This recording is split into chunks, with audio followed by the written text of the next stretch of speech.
Io mangio la signora Rosa. Cosa darete da fuori? No, io so, la voglio bene e lei mi tratta così. Mi ragazziamo magari per te albergo. A te pare che non saggio che ci fai un uomo a marito. Io, un modo, ma che stai dicendo? Io al massimo ci posso tenere un mago. Forza quanto spingete. Chi è che fa? Ma signor Don Luca, l'ho vista di piazza, chi è mesciuto? Un signor Don Luca da stesso di piazza vuol dire? Chi è mesciuto? No, prima Martino, se sta pregando. Andiamo da Sina, che è fuori, che non c'è verso di venire a casa. Perché che cos'è con quello? Niente, ci fosse in servizi di fare per l'11 e siccome sei venuto domani, io pensai Ma che servizio è?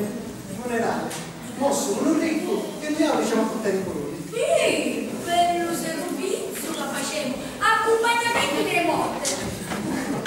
Magari ti capitasse tutti a queste cose nei tempi che ci sono in mancanza dei vivi. Accompagnamento morte. Avanti, forza.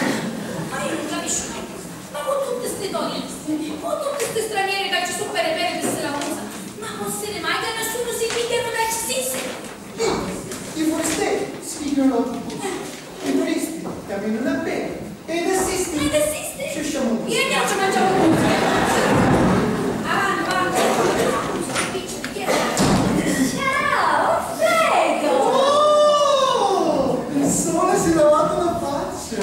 Oh, ma come siamo galanti. Ma non ne insegnaste a scuola serale? Ma ieri accompagnai il zio Lobo e mentre camminava la rossa, visti camminare una bella signorina e io ci dissi il sole si è lavato la faccia. E io che cosa ci rispondeva? Non posso vedere. Avanti, cadillo. Ma affronto. E dai, non sei per una luce. Sei giro. Io ci dissi il sole si è lavato la faccia. E io ci rispondevo e lei si sta lavando.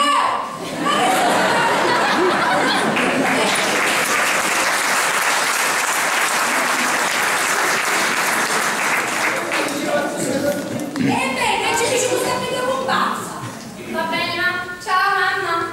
E ciao, uomo galante. Anita, ti raccomando mamma, ti ritoccia voglia e non ti fermare in propaganda, capito? Mi raccomando su dei bambini, eh?